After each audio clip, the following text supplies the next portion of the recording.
Thank you, Jeremy, and thank you everybody for joining us for a fresh episode of H10 Hanshin Tigers English News. Fellow Hanshin Tigers fans, it is great to be with you for this, the 2024 opening episode. It is me, T-Ray, the host of the show, along with right by my side in Honolulu, Hawaii. Aloha, brother T-Ray. This is Sanjay coming from at you from Honolulu. And Ake ome kotoyoro arempa, please. Yes, that's the main part. We want the Arempa. Of course, yes, Happy New Year to everybody out there. So, welcome to episode 190 of this podcast. Today is Tuesday, January the 23rd. A little bit chilly here in Nishinomiya, but I'm assuming it's nice where you are, Sanjay? It was in the 70s, mid 20s Mid 20s. centigrade. Yeah. Yeah, I'll take that any day over the Nishinomiya weather. And I wonder how the weather is out in the UK because we've got a special guest for you all today, coming coming at you from the UK, Chris Hood. Welcome to the show, Chris. Thank you very much. Thank you both of you for inviting me along. The weather forecast from Cardiff is very Cardiff. Like it's about 6 or 7 degrees Celsius and it's chucking it down with rain. We've just had one storm go through over the last 2 days. We got the next storm coming in now. So I miss the old traditional cold winters. It's really not good at the moment. And I wish I was in Japan. January is my favorite month to be in Japan, other than the fact there's no baseball. Really, eh? That's interesting. That's interesting. Well, hey, we're gonna get into some pretty deep topics here with Chris because he's a huge Hanshin Tigers fan, and we feel like we want to get to know him, and we want you to get to know him as well on this show. And so that's going to be the heart of today's program. But of course, before that, we've got to catch you up on some off-season stuff. Sanjay, are you ready to hit everybody up with the rumors and news? Bring it on, T-Ray. Then let's do this thing. Okay, so the last time that we talked, I think the NPB awards had already taken place. And so we're not going to go through all of that wonderful stuff, but there was the how does it go? We had the U-Show parades followed by the Fan Appreciation Day, followed by NPB awards. That was all in the span of 1 week. And that was just tons of celebrating for Hanshin Tigers and their fans. Now, I got to say, Sanjay, you're not here in Japan, but you actually get a taste of Japanese TV through your whatever stuff you bought. But I've got the TV on so much, and the Tigers are on TV a whole lot this off season. I don't know how much of that have you've caught, but I've tried to catch as much of it as I could. Well, let me break this out to you. If it's not recorded, then I don't catch it if it's anything after like 9 p.m. Japan time. But Uh-huh. I've found stuff on YouTube, and it may not be up there very long. But if you're interested, go look it up. And I watched a little bit of Sato Teru is one of 12, I guess, youngsters on Junk Sports or no Job Tune last night, Mm-hmm. today, and so on. So it's go look for it. It's still on YouTube as of a few hours ago. There's Job Tune. There was Junk Sports over the weekend. There was Yep. Shabekuri 7. That was about a month ago. There was a Samma TV program. That was about a month ago as well. There were a bunch of U-Show specials like how did they win? What were the keys? There was a Okada special, all kinds of stuff out there. They did the U-Show parade special. Um, and then New Year's Eve was kind of special for Sun TV because they actually had the New Year's Eve special show. It was like 5 hours long from 7:30 p.m. to 12:30, I think it was. And what they did was they replayed the entire Are game. So they couldn't Wow. show the Are no Are because it was hosted by Kyocera Dome and the Buffaloes, but the one that we clinched the pennant on, they played in its entirety as well. So, I mean, the Tigers were on TV a ton, and we loved it. I don't know, That's Chris, do great. you get any of that kind of action in any way out in the UK, or are you just kind of checking YouTube when you can, or what's your situation like? Yeah, I mean, this is going to be one of the things I was going to chat about later. That I mean, for a lot of us, getting news from you guys through the podcasts and the tweets and everything is really important. I mean, obviously, we can follow the official side of things as well, but in the UK, it's so difficult to get Japanese baseball news. I mean, I obviously read Japanese newspapers and I can get some news and so on that way, but actually keeping on top of it is actually quite difficult because there's a lot of other stuff going on. Baseball is just not big in this country anyway. Right. I mean, they do a few major league matches now where the teams come over and play during the season and so on, but it's nowhere near as popular as the NFL. Hmm. But American football is much, much bigger in this country, and even that's not huge, obviously. Right. So, yeah, Japanese baseball. I mean, when I talk to people and sort of say I'm into baseball, people are still like, the Japanese play baseball. It's just like, yeah, they're world champions. Well, then I guess they've still got a ways to go to make this, something that everybody around the world recognizes them for. That's rather interesting, though. Okay, well, enough talk about TV. Let's talk a little bit more about the actual Tigers and what went on. So the new slogan was announced, although it's not really an entirely new slogan, is it, Sanjay? No, it's a little bit of the old with a little bit added on. Yeah, it's like throw a little bit of Titanic in there, and it's just the ARE goes on, just like our Yeah. hearts. Yeah. So the explanation was, well, why would we need to change anything up? Well, we want the same mindset this year as we had last year about baseball. We still want to aim for higher things. We still want to respect the game and respect the elders, and we still want to empower ourselves to. Oh yeah, that one's still a mistake. Well, whatever. It is what it is. So Yeah. there you have it, the new slogan. And I mean, you'll see it on stuff, but it doesn't have that same punch as the original did, just because we went through the whole year saying "are are," and it came out really well for the team. But I'm okay with the new slogan simply because to me the slogans are not super meaningful, anyways, right? I have a feeling that Arepa is going to catch on anyway or be used a lot anyway. But Mhm. in a nod to the Titanic and Celine Dion, a fellow Canadian, right? Yes, Um, yes. we can go with that. So I guess we should also maybe clarify for anyone that maybe doesn't know Japanese that arempa is, of course, a play on the word are that they've used, and then lempa, which means like back-to-back championships, or yeah, I guess then a back-to-back-to-back would be a san lempa, right? A three lempa type of thing. Exactly. So arempa is playing into both of those things, which is what the team wants to do. Okay, let's move forward then.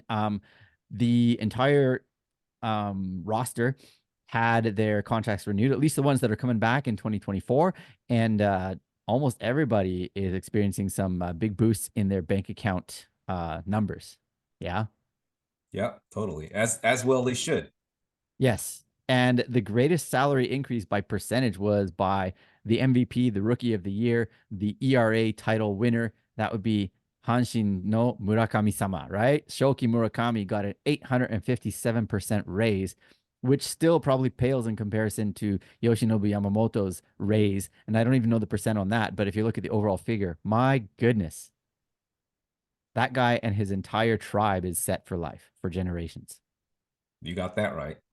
So, anyways, I mean, our team is being paid well, and I fear, and we'll talk a bit more about team history with Chris a bit later, but the team kind of has had this past of saying, look, we don't want to have too much success because that increases the payroll by too much, and we don't want to do that. And so I hope that that mentality has been put on ice, and that the team is saying, you know what, we still need to win it all this year. And even if it means that our players are all going to get raises again next year, who cares? Right? Right. All Even the right. manager said that the team is flush with cash.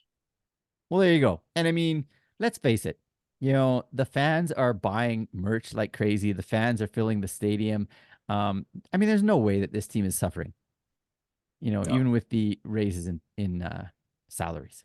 Okay, so speaking of guys that maybe didn't or definitely didn't make the cut for next year, as well as new guys that have come in to the fold, let's talk about that right now. And so I think we mentioned this last episode, but for those that are just tuning in for the first time in 2024 and need a refresher, players that are gone.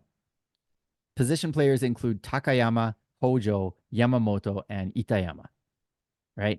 And Mhm. then as far as pitchers go, we got Niho and Kobayashi and Watanabe. All three of those guys came from the outside to the team, but they all got cut. And Mochizuki, who was a development player, he also got cut. KK has left the fold, and he is joined. That's Kyle Keller, by the way. He is joining the Yomiuri Giants. Colton Brewer was also released, and he has signed a deal with the Cubs. And then in the active players draft, Kosuke Baba has moved on also to the Orange Men. So we lost him.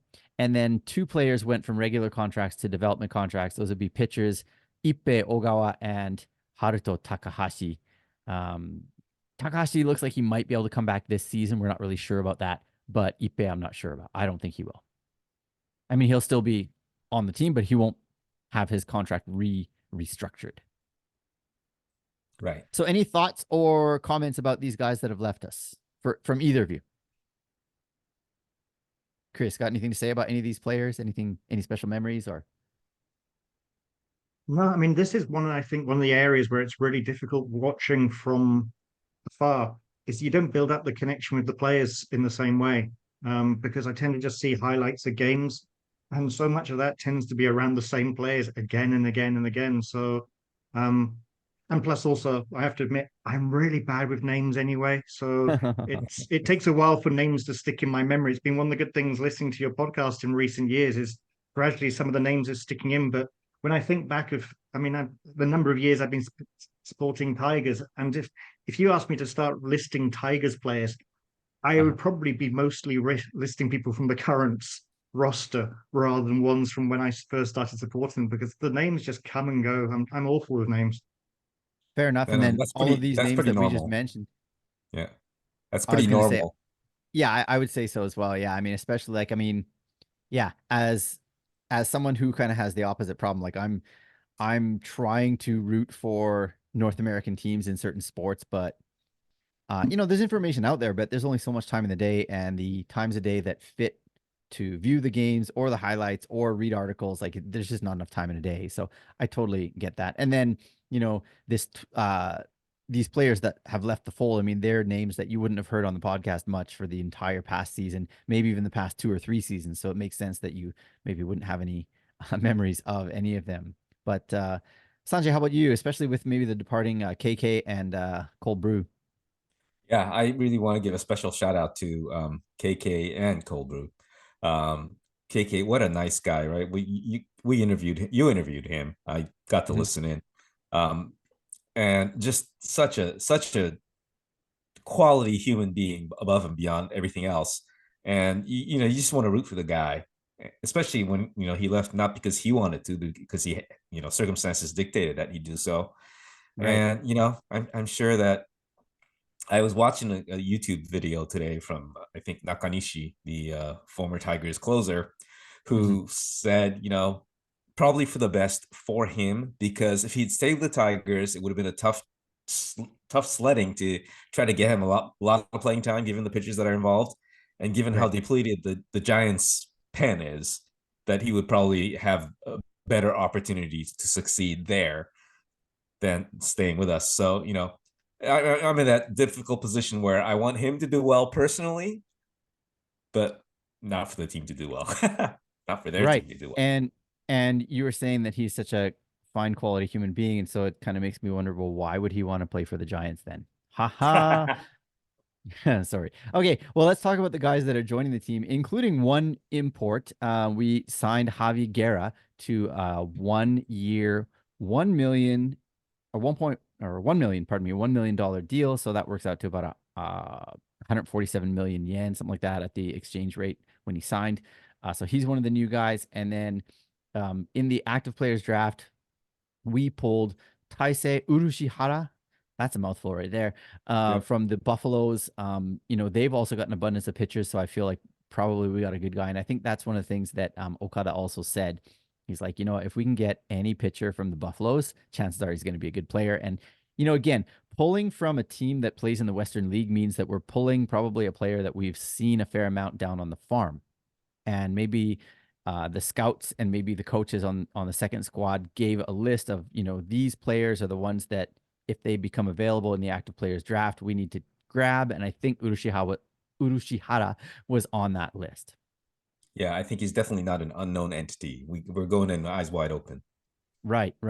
And then, so he's a reliever, by the way, a right-hander, and he is 27 years old. So he's a year younger than Baba. Okay. And then one more, quote unquote addition would be that Kyosuke Noguchi, who was a development player, is now on a regular contract.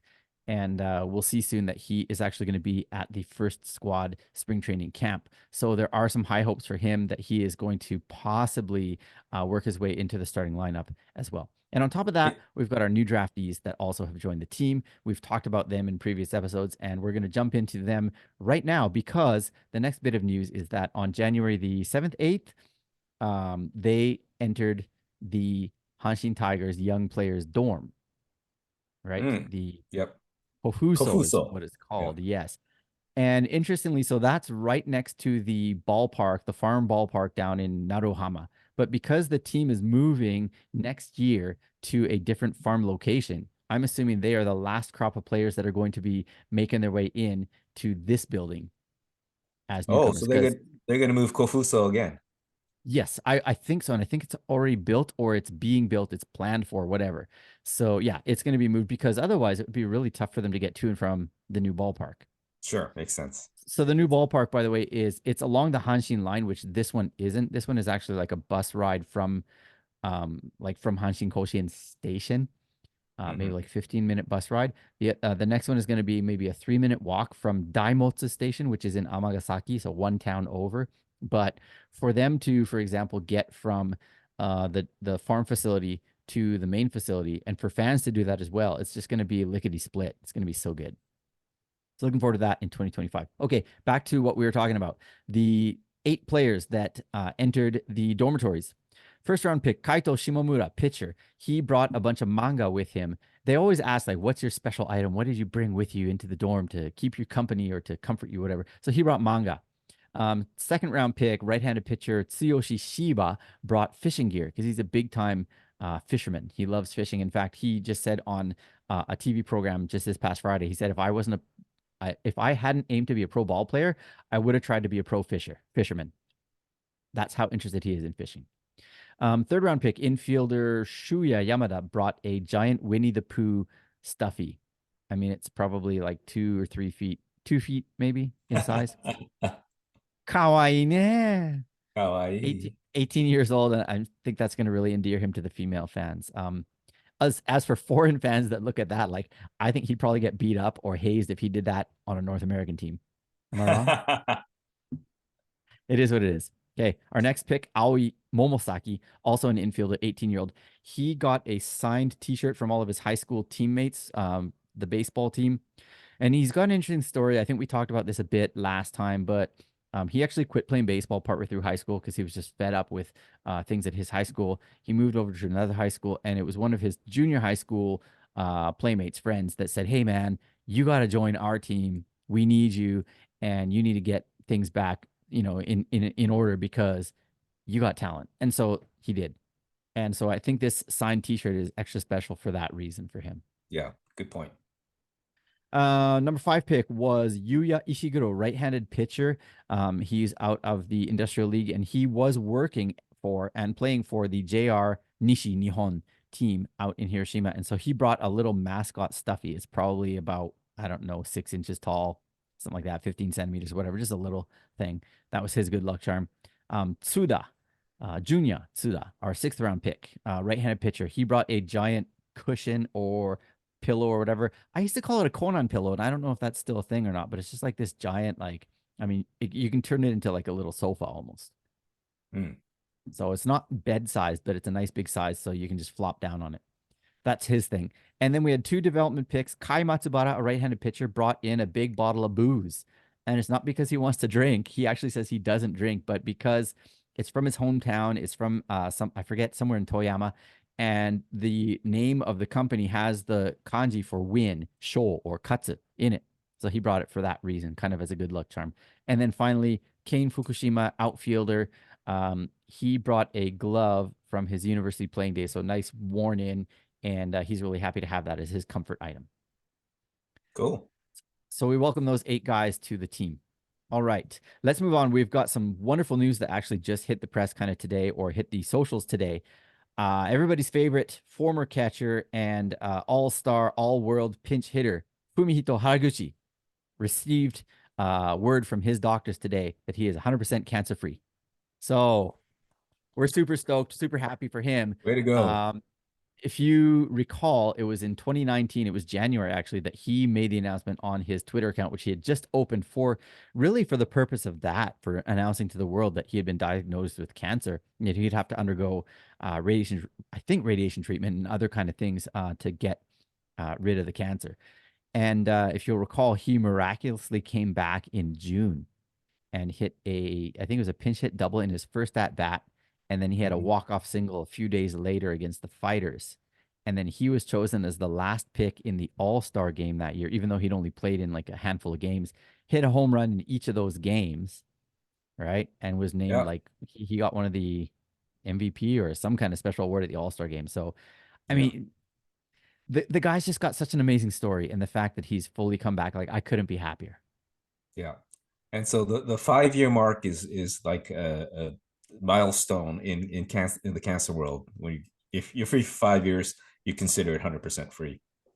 Right. So we're looking forward to a renewed Haraguchi, and hopefully the team can draw some inspiration from that as well. But I really think he's a fan favorite, and we continue to wish him all the best in the rest of his career. I think he's 30.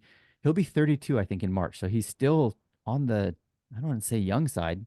On amongst the Tigers, he's on the old side, but he's still career wise, he's still got years ahead of him, assuming that he can stay healthy. Yep. All right. Next, let's talk about spring training. That's really the last thing on the rumors and news report here. So spring training, as you all know, starts on February the 1st every season, every year, and it runs through the 27th this year. And the top squad plays in a small town in northern Okinawa called Ginoza, and the farm squad plays in a small town kind of in the central part of Okinawa. This is the second year of them doing that, called Gushikawa. Well, it's called Uruma as a city, but it used to be Gushikawa. And so they have split the squad, even though at any given time, based on injury or excellent performance or poor performance, guys can be shuffled from one to the other during that month. But starting February 1 in Ginoza, assuming no injuries between now and then, the catchers will be Umeno, Sakamoto, Fujita, Nakagawa. The infielders will be Kinami, Oyama, Kumagai, Sato, Watanabe, Obata, Nakano, Ueda. Let's throw this in here now. Nakano announced that he is a married man. Congratulations to him. Yay, to a woman who's 3 years his senior. Good for him. Yep. Yeah, sure. And then in the outfield department, we've got Morishita, Chikamoto, Noisy, Inoue, Mieses, Maegawa, Onodera, and Noguchi. 8 outfielders for 3 spots. And they all gonna have a honestly, shot. like you could almost name any of those 3, and I think we'd have a pretty solid outfield. Although, like maybe the 3 weakest put together in the outfield may not be that strong, but if you have Chikamoto as the anchor, you could put any 2 guys on his flanks, and I'd be pretty happy. Yep, same here. So, and then for the pitching, we've got Javiguera. By the way, he's going to be wearing number 00. And so we're doing this in numerical order, just so you know. And then we've got Junya Nishi, Yuki Nishi, Aoyagi, Shiba, the rookie, Ito, Monbetsu, second year out of high school, Urushihara, the new guy we got in the active players draft, Saiki, Hamachi, Oyokawa, Murakami, Kirishiki, Ibaragi, also second year out of high school, Otake, Tomida, Okadome, Yuasa, Ishii, and Beasley. So pretty beefy squad. That's 40 guys. So that leaves roughly 30 for the farm side. And we won't name them all. I will just say that Shimomura, our first round pick, apparently he pulled some back muscles. It was reported today. And so at least right now, I don't know how serious it is, but he's not actually going to be doing team workouts on February 1st necessarily, unless he recovers between now and then. As for games, in case you're planning to be in Okinawa during the spring training season and want to go check out some Hanshin Tigers action, which I certainly hope that I will, they will be playing on their home grounds on the 17th, 18th, and 20th. I think it's Eagles and then an intra-squad game, and then I think it's a Korean team, if I'm not mistaken. And then the 23rd, 24th, and 25th, they'll be playing on the road, if you will. It's all in Okinawa. The Giants on the 23rd in Naha, the Swallows on the 24th in Urasoe, and the Dragons on the 25th in Chatan. If all of that just went over your head. It's all on the H10 webpage. So go check that out, make your notes, and plan your trip accordingly. Yes. There you go. Cross marketing. Yes. All right. Well, honestly, that's all the talk as far as the rumors and news go. And so let's jump right into the main hot topic. All right. So as we said earlier, we've got a special guest with us today. And thanks for sitting through all that talk, Chris. We appreciate you coming to the show today. I'm so happy to be here, and it's always fun coming on podcasts, seeing how it all fits together, and hearing all the usual talk. And so many podcasts, I say this to the people, and it sounds ridiculous. There's no reason why they wouldn't, but it's always really funny to hear the podcasters. Their voices sound like how I hear them normally on my earphones, but now they're interacting with me. It's always a weird experience. I've done these before, and I've actually done them where it's audio only. And so when you join the podcast and you actually don't get to see who you're talking to, but you just hear their voices, yeah, it is kind of a surreal thing. It's like, wait a minute, I'm usually just a listener. Now I get to actually have my voice mixed into everything as well. So we're glad to have you here. Yeah. Chris, let's just start with, okay, so you've kind of mentioned where in the world you are, but take us back through maybe your childhood, like why you're into sport as much as you are and how you got introduced to the Hanshin Tigers. Okay, so I grew up in the countryside in the UK. Shropshire is the county. I lived in a small village. I mean, there are more sheep than people where I grew up. And as a kid, I initially got into football. That's British football, soccer. And being a kid, obviously, I was just glory hunting. I wanted to support a successful team. So I think over the course of about 2 months, I supported 3 different teams. My local team, Shrewsbury Town, not particularly strong. And eventually I settled on Liverpool as my team. But going through the 80s, started feeling a little bit more loyalty to the local team, Shrewsbury. But when I went to university, my parents moved away from Shropshire, and went to university in Sheffield, and they've got 2 teams there. And so I decided to curse one of those teams by supporting them. So since 1989, I've been supporting Sheffield United, who are these days just about clinging on to being in the Premier League.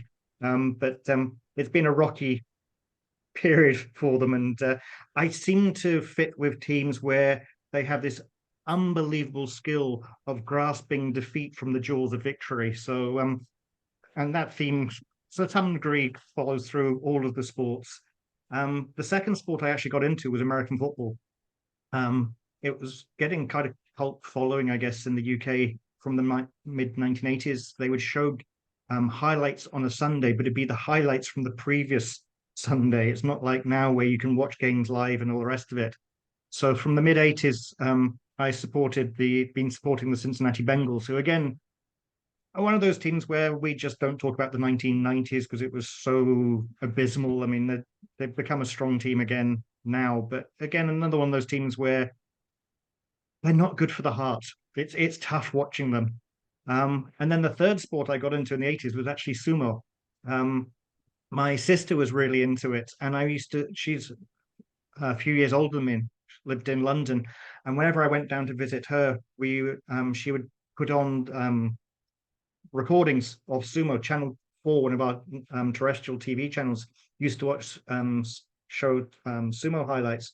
So I used to watch sumo with her, and I really got into it. So when I started going to Japan, I really got into sort of going to the sumo in like to the whole day a couple of times, including when I went to Japan January in 2023. I've been to watch training. I've been to a jungyo where they go out and just take part in the local gym and stuff like this. And then when I started at university, and well, it was more at high school. I had a lot of Japanese friends at high school. I went to a high school which was mostly for foreign people wanting to go to a British university. And some of them would talk about baseball and stuff. And being a Brit, it was just like passing over my head. But after I finished at high school, I went out to Japan for 4 weeks, staying with friends.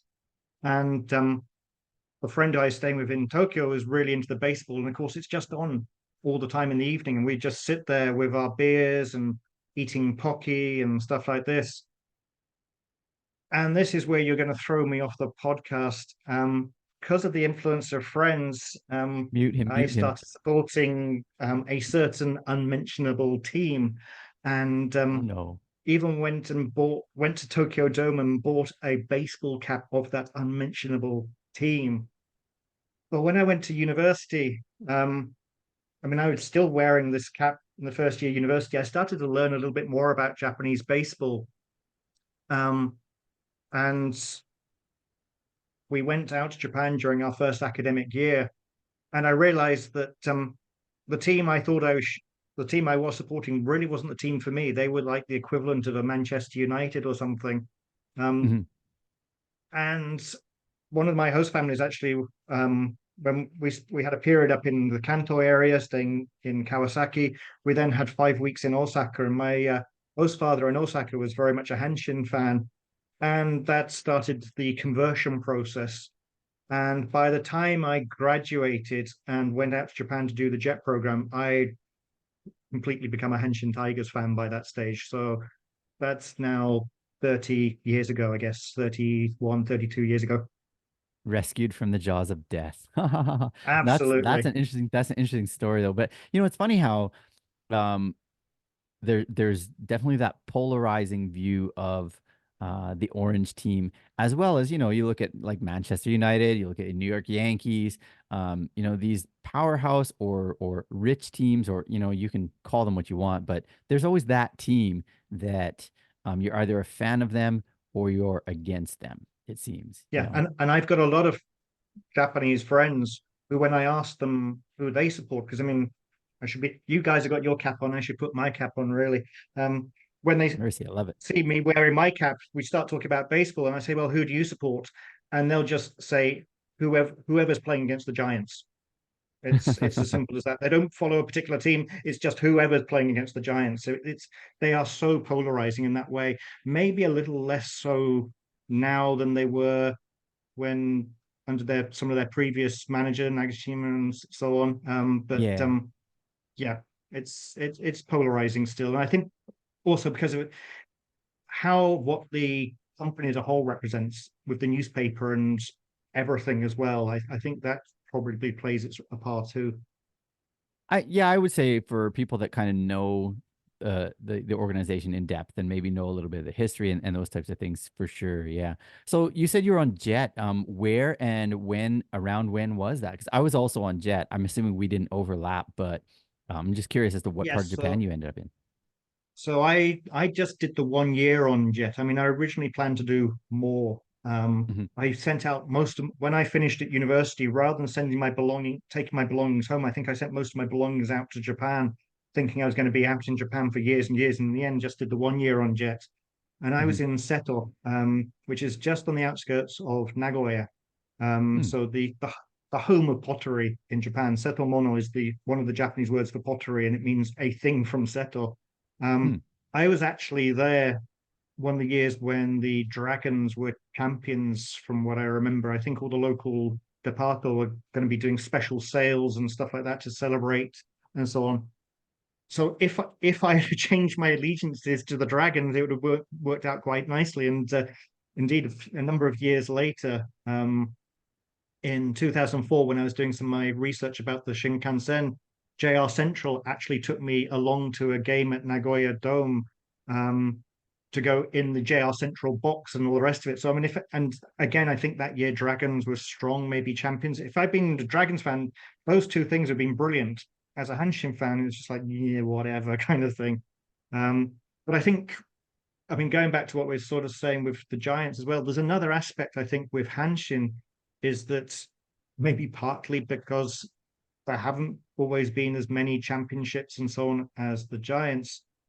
Being a Tigers fan is more than the baseball. The baseball, I think, is sometimes almost secondary. It's a more of a cultural thing, and you can link with people and have conversations about things and know that you've got this mindset where you just know we can't we have to really rejoice in those seasons like the season we just had, because they don't generally come around that often. And baseball is not always the thing that really links this. It's a more cultural aspect to it, I think. Yeah, we don't need the word united in our team name to know that the fans truly are united and really like on the same page. And, we celebrate the victories, so much more than we would if we were fans of the Giants, because it's not every year and we don't take it for granted. And it truly is special to have a team do the things that they did this year in 2023. So, Yeah. you talked a little bit about doing research and stuff like that, and I know you as being a guy that has done quite a bit of really interesting research, and in particular, I know that you've done some research on a particular flight or plane crash, I guess, that really impacted this Hanshin Tigers team. Can you talk to us a little bit about that? Yeah, sure. So, I mean, obviously, here we are in January 2024, and aviation safety in Japan is back on the agenda again after the accident at Haneda Airport earlier this year. But the world's deadliest single plane crash, so a plane where there's only one plane, the deadliest ever is where there's been two planes collided in at an airport in Tenerife. But the deadliest single plane crash was a Japan Airlines flight in 1985, Gal Flight 123. And I've been doing research about that plane crash since 2007, so 17 years ago now. And as you said, this plane crash has a connection with Hanshin Tigers. The president of the Hanshin Tigers was actually on the flight, and around about 55% of the passengers were from the Kansai region. So you had a lot of Hanshin Tigers fans. And one of the people I know, which was one of the reasons why I got into doing this research, there was one British person on the flight. He was traveling with his Japanese fiance. They obviously, unfortunately, died. There were 4 survivors this flight, but 520 fatalities. And when I was doing research about it, the father of the British victim, he gave me a whole load of photographs which he had taken sort of when he went out to Japan to sort of do the identification of remains, funeral, these various things. He kept a diary of these things, and this is one of the reasons why I got into doing the research. But amongst the photographs is also a picture where the fiance's family went to Koshien and held up pictures of Kimball and Masako to sort of like support Hanshin Tigers, because this is 1985, and this is the year when Hanshin Tigers won the championship, won the Japan series. And I think for people of a certain generation, if you say to them 1985 and Japan, one of the things they connect with that year is not just a plane crash, but it was the fact that Hanshin Tigers were the champions. And a lot of people got behind Hanshin Tigers. They really wanted Tigers to win, even if they weren't normally Tigers fans. This was very much seen as a let's get behind Tigers to sort of as part of the healing process. And we saw something similar in 1995 after the Kobe earthquake. A lot of people got behind, I think it was Oryx that time in particular. And if these days, if you watch movies which are set in 1985, and obviously related to my research, there's a couple of movies, Climbers High and Shizumanu Tayo, you'll quite often see people wearing Hanshin Tigers stuff, and you'll see Tiger stuff in the background because it's just the way people remember 1985. But yeah, the president of the team, Nakano, was also on the flight, sadly. So what kind of publications have resulted in this through this research that you've done? Like, have you been in journals or like what types of stuff have come out of this? Yeah, so I mean, originally, I mean, when I first started the research, I was thinking I was just going to do a journal article, but it's one of those bits of research where the more I put into it, the more I was getting out of it. The project turned into a book initially. When I spoke to the publisher about it, they said, can you give us a 1-sentence tagline to go with the book so we can understand what it's all about? And normally, if you talk to an academic, we are not good at these sort of things. We're very good at waffling. We're not good at sort of getting our thoughts down into a single sentence. But actually, it came to me quite quickly, and I said, well, basically, this plane crash is the aviation's equivalent and Japan's equivalent of the Titanic. And they just went, yeah, got it. Great, do the book. So I did that book. I then went on to do a second book. As I said, I'd been given the photographs and diary of Peter Matthews, whose son was on the flight. And although some of those photographs and some of what he experienced went into the first book, it wasn't enough. And I just thought these are such amazing documents. They need to be out there in the public domain. So I did a second book, which basically is all of the photographs and the complete diary, but also some commentary between Peter, myself, and also a guy called Keith Haynes, who was the person at JAL who was assigned to look after Peter, traveled to Japan with him and took care of all the arrangements. And it's through my friendship with Keith Haynes that I initially got to meet Peter and sort of some of this research started. So I did those two books, and then I've gone on to do a number of other articles, looking at things like there are a number of memorials related to the crash. One of these was updated 30 years after the crash, and I was intrigued as to why you would get an update so many years later on. But also there's been these films and novels related to the crash. And so I wanted to look at what are Japanese disaster films like? Are they different to Hollywood English language disaster films? So it's taken me in a number of different directions, and the research continues. At the moment, I'm working on two articles. One is looking at the notes which were written. A number of passengers and one of the cabin crew wrote notes during the final 32 minutes. It's one of the things that Crash is quite famous for. And I've got the translation of these notes up on my website, and it's the most visited page on my website every year. And I'm interested in why people are interested in these things. Next year will be the 40th anniversary. Why is there still so much interest? But also, what can we learn from these notes, which obviously I talk about in my first book, but there's so many things to talk about in the book that I couldn't cover everything. So I'm planning on going into more detail and a more detailed article about that. The other thing I'm working on is that I get an email every day letting me know what new videos related to the JAL crash, specifically this JAL crash, Flight 123, are uploaded to YouTube. And every day the email says there's 10, 11, 12, at a weekend, sometimes 20 new videos being uploaded. And this is just like, this is a crash coming up to 40 years old from a pre-internet age. A lot of these videos are people like trying to recreate the flight with a flight simulator. Sometimes they're using like standard Microsoft Flight Simulator. Sometimes they're doing it in Roblox. Sometimes it's like people have like visited the crash site, whole range of different videos. But I'm intrigued as to what the motivations are for this number of people to be making videos and what's going on there. But it is a very unusual crash, and this is partly why I sort of say this sort of analogy to the Titanic kind of works. And I think there's a generation of Japanese who don't know that much about the crash, but I think that was true also about the Titanic. A lot of people actually didn't know about Titanic for a number of years, although films were made about it in the 20s. It wasn't until a movie was made in 1959 called A Night to Remember that it really cemented Titanic in the public consciousness. Now, that's over 40 years on. We're only just getting to that point with JL 123. So I suspect we're going to see more movies and stories related to the crash actually from now on as well. And it will just get embedded within public consciousness. And even in this last week, JAL's just appointed their first ever female president, and the first time president has been formerly cabin crew rather than coming through from a different side of the company. And she started working at the company, albeit at sort of one of JAL's affiliates, in the April of 1985. And during her sort of press conference, everything as she came president, she was drawing the parallels back to JL 123 and talking about how significant that crash was and the ethos of people and in the company now and having to be sort of focused on safety. So just things like this will just make sure that JL 123 is one of those things that people get to learn about at some stage and know about. It's fascinating. I mean,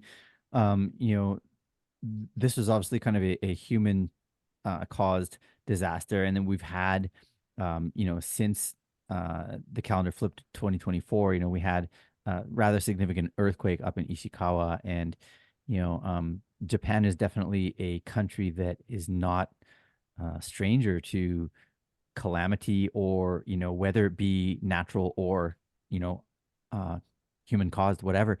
And so I really think this is something that it's just interesting to know that you, who, is not from Japan and maybe to an extent didn't have a natural connection to Japan, has kind of gone this deeply into this topic. And I think it's a really, really interesting one that I'm interested to hear more about and just see how it develops as well in the years to come. So, just kind of on the note of you doing various things when it comes to research and so on, like I also know, having read at least one of your other novels, that you've done other types of writing as well. Do you want to take a bit of time and just talk about maybe your most, like your favorite or your most interesting written work that you've done, or anything else? Sure, thanks. So yeah, I mean, I went to a training course years ago, which was mostly, I think, aimed at PhD students, talking about the writing process. And the person saying, in the morning, you just need to get your fingers working and just write anything for half an hour just to get the brain working, get the fingers going. Hmm. And he's sort of saying you could do some creative writing. And I just sort of thought, well, if you're going to do that, why not actually add it all together and turn it into a novel? Um, and so that's how I got into doing my first novel, which is called Hijacking Japan. I even get a mention of Hanshin tigers in there. In fact, I think I get Hanshin tigers mentioned into many of my books, including the academic ones. Um, Well done. and that one was, I mean, started writing it. I mean, it took a number of years to finish it, but I started writing it around the time that the TV series 24 was on, and I really wanted to get that idea of real time element in there. So each chapter works on the idea of people reading at about 170 words per minute, which is roughly speaking speed. So in reality, we normally read much quicker than that. But obviously, because there's dialogue, I had to fix the speed, which was fairly realistic.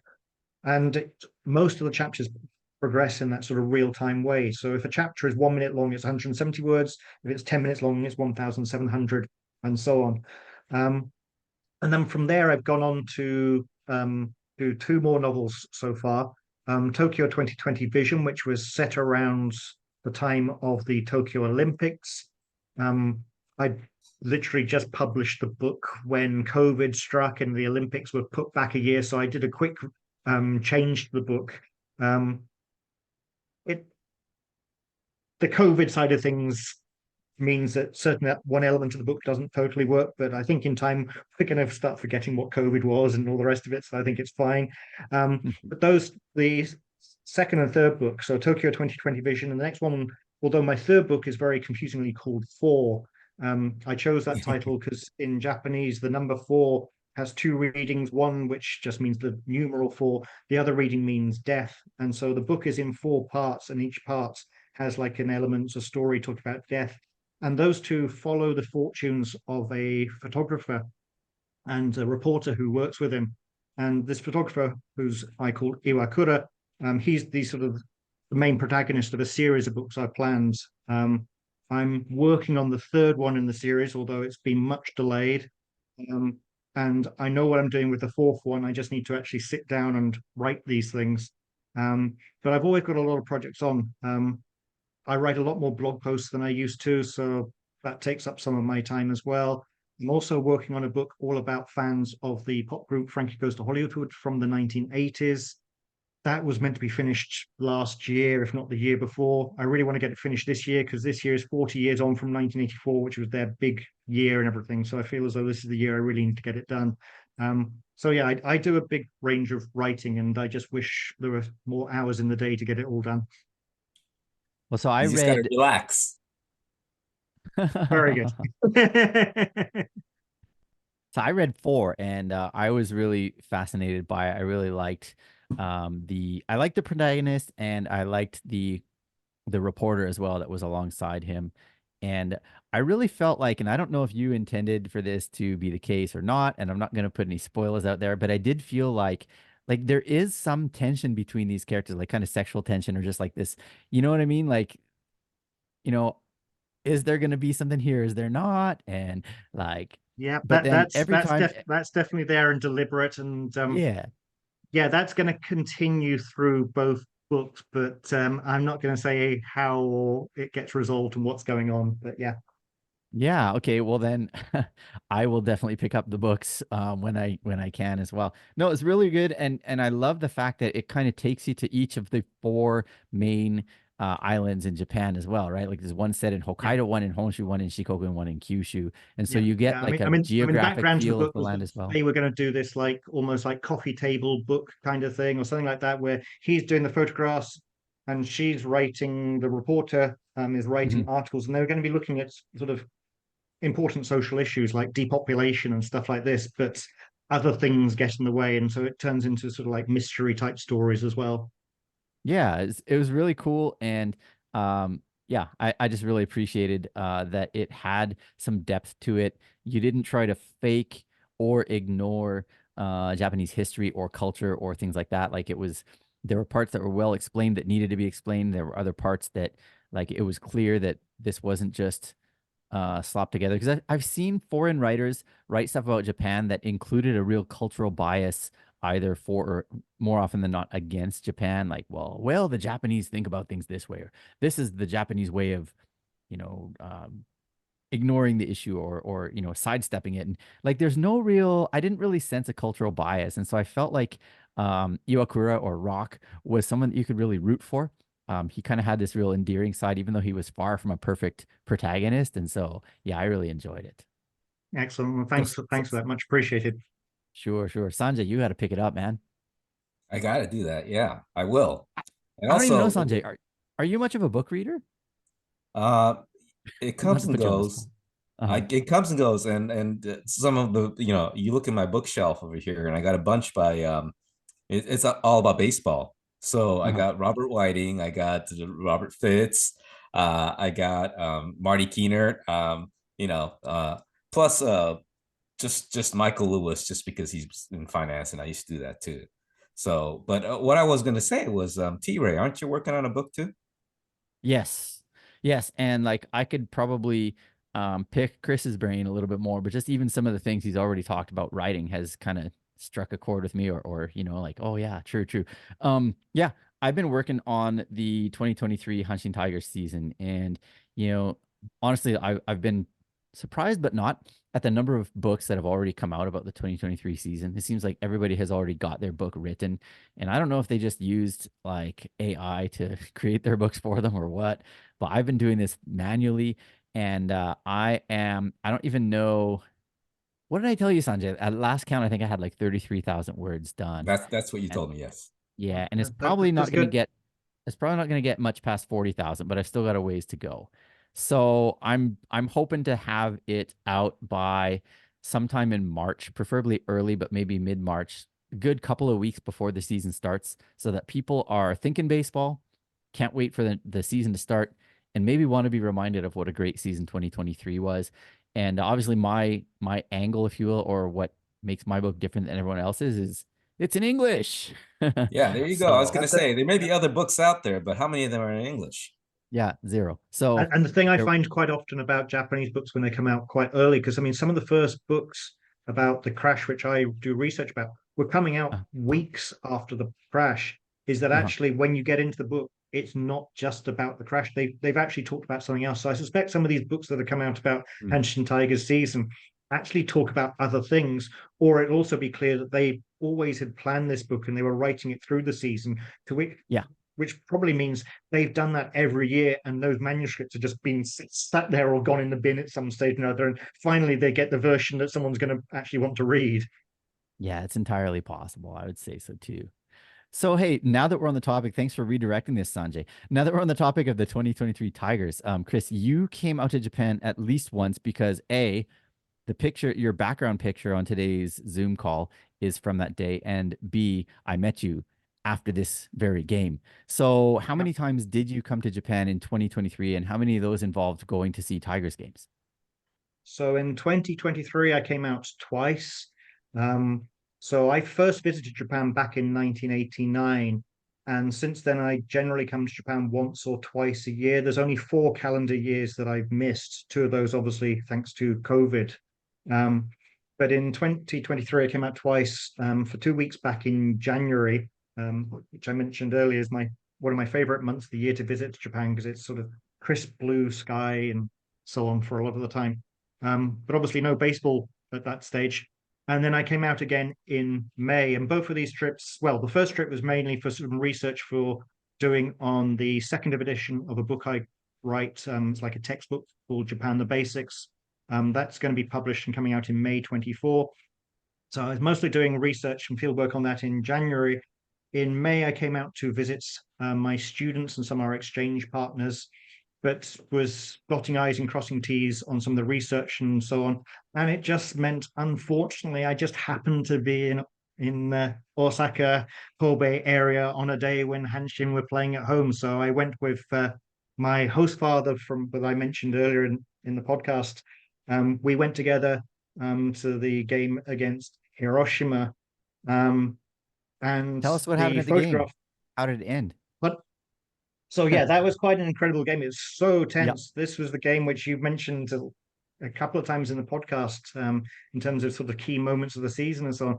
So this is Yep. the one which went all the way through to the ninth innings, and we had Morishita against Morishita, and our Morishita got the walk-off win. And the atmosphere was just absolutely crazy. So the photograph in the background there was taken when the word victory came up on the main screen. And that photograph is actually going to be in my book, Japan the Basics, the second edition as well. Nice. And that obviously as I said earlier, I'm generally not good with names. I generally don't even support players. I mean, even in sumo, which is very much an individual sport, although Hmm. I kind of liked my Normie back in the day and I supported Chio Taikai because he's a friend of a friend. Generally, I support the whole team rather than have key players. But because of what happened that day, Morris, he's my guy. He's Yeah. I'll be rooting for him from now on. Sure. If you look really carefully at the picture too, over Chris's maybe right shoulder, you can see the players actually charging the field right after the walk-off. And so it was a well-timed picture. And I was fortunate to also be at the game.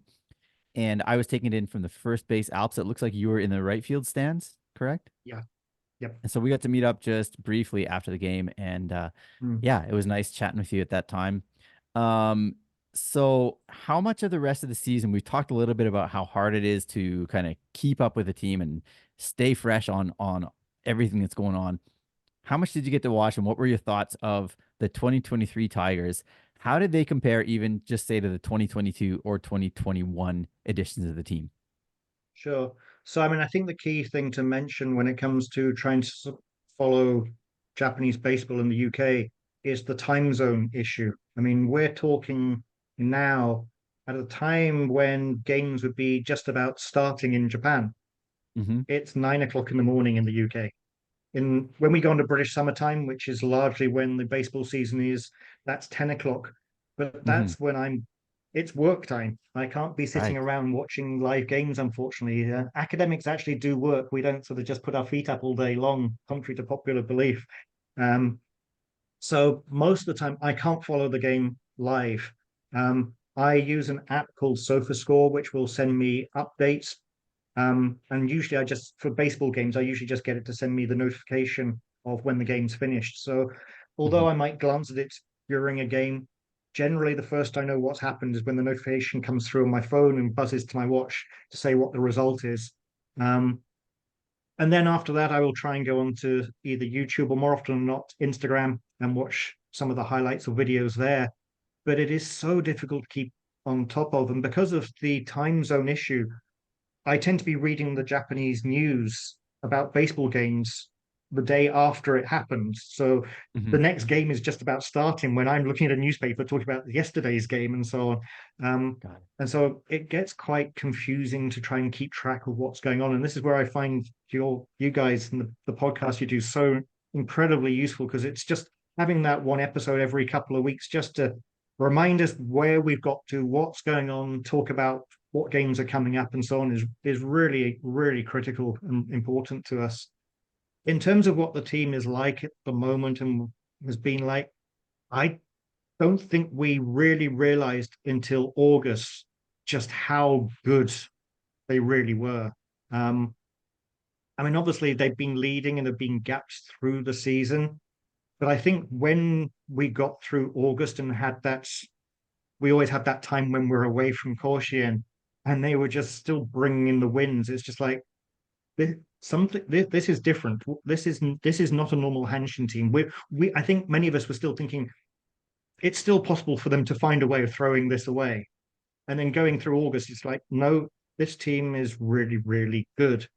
And I think in reality, if we look back to the previous season, the seeds were there because we had that dreadful start in 2022 Mhm. But if you ignored that dreadful start, if the first half of the season had been as good as the second half of the season, I think we would have finished first or second even in 2022. Yep. So I think it's not just down to the manager. I think the seeds were there. And I think looking forward, my real feel is that, and this is a very weird thing to be saying and thinking as a Hanshin Tigers fan, I think we can be looking forward with a lot of optimism because I think the gap between the Tigers and the rest of the league is actually very big. And as you mentioned earlier, we got a young squad as well. And compared to, say, the NFL draft, the draft and the way that baseball works in Japan, the teams don't equalize quite as quickly as you sometimes Mhm. see in the NFL. And so I think this year's championship is ours to lose rather than we need to go out and there and win it. I just feel as though we got that gap and we should be playing with and winning like with confidence through much of this season, which is a very Sure. weird thing to say as a Tigers fan. I'm not used to this. I'm going to have a lie down, I think. Well, yeah, for real. I don't think any of us have ever been able to swagger as much as we have this season. Sanjay, what's your take? What is the difference between the 2023 Tigers and the same team, basically the same squad that we had in 2022, right? There weren't any major additions or subtractions. What made the Well, difference? I totally agree with what Chris just said, but at the same time, I have to say that it was the manager. That was I said this before the season started, I believe, that he would be worth like 10 wins for us. And I think that number might be more than that in hindsight. And something that everyone has been saying as well is that our guys haven't had career years in 2023. Like most of our players, with the exception, I think, of Nakano. Nakano probably had his best offensive output, but sorry, I'm talking about offense. Obviously, the three pitchers, the three-headed 10-win monsters of Murakami and Otake and Ito had their best years. But in terms of the rest of the guys, they got room to grow. They got room to get better. And so we didn't really need to go and get more players, new players to have a better year this year. Mm. The guys we have, we like already. And they're going to get better. So I Yeah, like our chances this year. yeah, I think so too. So there were guys on the pitching staff that had career years, as you alluded to, but then there were also guys that struggled, right? I mean, Mm-hmm. I didn't realize this until actually as I'm working on the book, I'm doing kind of these individual player profiles and writing actually about their careers a little bit instead of just letting the numbers do the talking. But I hadn't realized that um, Yuki Nishi finished second in the CL in ERA in 2022. Like he was that good. And so he like our top two pitchers were without a doubt Aoyagi and Nishi. And both of Yep. them utterly failed in 2023 by their Well, standards. By their subpar. standards. Yeah. Right. Yeah. I mean, they both finished with 8 wins, I think, and their ERAs were around 4 or something like that. I mean, Aoyagi's was 4.5. I think Nishi's was 3.8, 3.9, something like that. So way over their career average. And neither of them are what I would assume anyways, neither of them are in a major decline as far as, like we can't expect that to be the new norm for either of them. I think both of them will bounce back to an extent. Maybe Aoyagi a bit more so than Nishi because Nishi I think is 33 now, but Aoyagi is still 30, right? Mm-hmm. You look at like Saiki had a pretty good year compared to what he'd done the years prior when he was hurt, but he's got a ton of room to grow, right? You got Junya, who's got a ton of room to grow. Um, and then you've got other guys that are chomping at the bit to get into the rotation or back into the rotation as well. And so, like, I'm going to assume, and we'll talk about this more as the spring rolls on, but I don't think that we can expect a 1.75 ERA out of Murakami every year. Um, we're That not would not be necessarily going to fair. get Yeah. we're not going to necessarily get 12 wins out of Otake every year as well. I'd love to get both of those happen. But even if they don't, I don't feel like our pitching staff is doomed. And I mean, the same could be said of much of the bullpen as well. You look at, who was supposed to be the stud, the closer in 2023, and how did his year turn out, right? Iwasa. Right. I mean, he if you go back to game one, I don't know if you remember this, but he loaded the bases. He walked the bases loaded in a game where we had a 3-run lead. He ended up picking up the save. I think, yeah, I think, was it a 3 or 4-run lead? I think it was 3. It was a 6-3 game when he entered it. And he faced Soto with 2 outs and the bases loaded. And I was like, man, if he gets hit here and we have well, it wouldn't have been a walk-off loss, but it would have been a huge blow just like the year before. I was like, no, we can't have this happen. And then Yuasa settled in a little bit, but then Interleague was basically his undoing again, right? Like, I mean, he allowed the walk-off home run against the Eagles that I was unlucky enough to be at. 20 rows up from where the home run ball landed. And then he gave up 2 straight home runs against the Buffaloes. And that was the end of his season until, and we'll see this in the book that I'm releasing, but also we can talk about this now as well. Just that, when he came into that game 4, it was 4. He came into game 4 and threw 1 pitch, but it was the unexpected, like, we could see that Okada was going to the ump to announce the replacement. And even amongst the team, they're like, who's he sending in? Who's he sending in? And then when the announcer said, coming in relief, Yuasa, and just the jolt of energy from the entire stadium. And that 1 pitch was enough to turn the series around to some extent. It was the point I'm getting to is that, Yuasa is going to come back better than ever, right? Mm-hmm. And there's other guys in the bullpen that didn't have their best seasons either. Like Hamachi could very well come back and be an excellent piece. We got Urushihara coming in, who could be another excellent piece. And all these different options that we have. And then again, as we talked about in the rumors and news, I said, well, if Chikamoto anchors the outfield, I don't care who the other 2 guys are because they all look good. Like all the other 7 guys have the potential to be starters and to be stars. So this team is pretty loaded, as you both kind of mentioned. So I'm pretty excited about 2024 as well. I think it's pretty loaded, but I think we got little hints of it last season. We got lucky last season that we didn't really have any significant injuries, as far as I remember, through the season. Guys, Umino is even the only one. Chikamoto missed a couple of games and stuff like that. But even with the depth of the squad, we can't afford some of these guys to be missing multiple games. So I think Right. staying fit is going to be a really critical part, even with this squad. True. Like, well, yeah, look at the fact that, the right side of the infield played every game, right? Like Oyama and Nakano were in there for every single game. So that's telling as well of how good the season was for our team. Yeah. Sanjay, were you going to say something as well? I was gonna say, don't sleep on Monbetsu. I think he's got all kinds of stars aligned for him. Okada is like really high on him, and so am I. If it's good enough for him, it's good for me.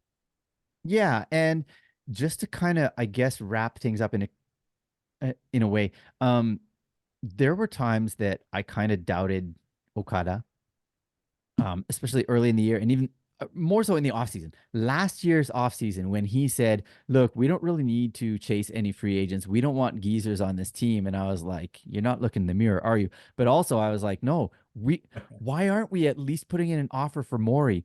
Because our catchers aren't producing worth anything. Why aren't we at least trying to get Kondo, who ended up with the Hawks, right?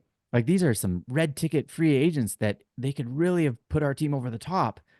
But Okada, the visionary, said, no, you know what? We've got all the pieces we need on our team.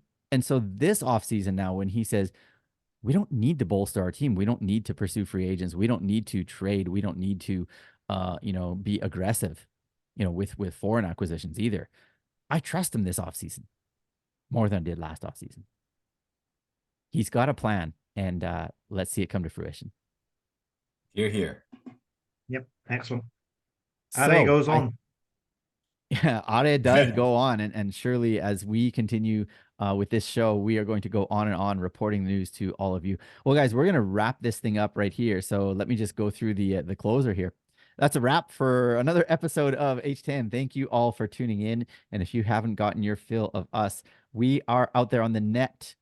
Patreon will be reopening soon. The website, the Twitter, X, Instagram, YouTube, Facebook, and I've also got a daily sports column in Japanese. If you want to test out your Nihongo, all those details are in the show notes. Special thanks to Sho for mixing this pod for us. And Chris, thank you so much for joining us today. It was really a pleasure to talk to you, to get kind of a fresh angle on the Hanshin Tigers, on Hanshin Tigers fandom, on a bit of the history of the team, all sorts of stuff. Real pleasure having you here today.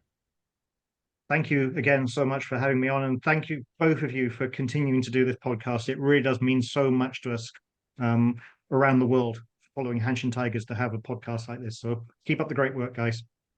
You heard him, Sanjay. Thank you so much Mahalo, for Chris. making this pod what it is. Yes, mahalo. And all right, everybody, Are, A-R-E goes on.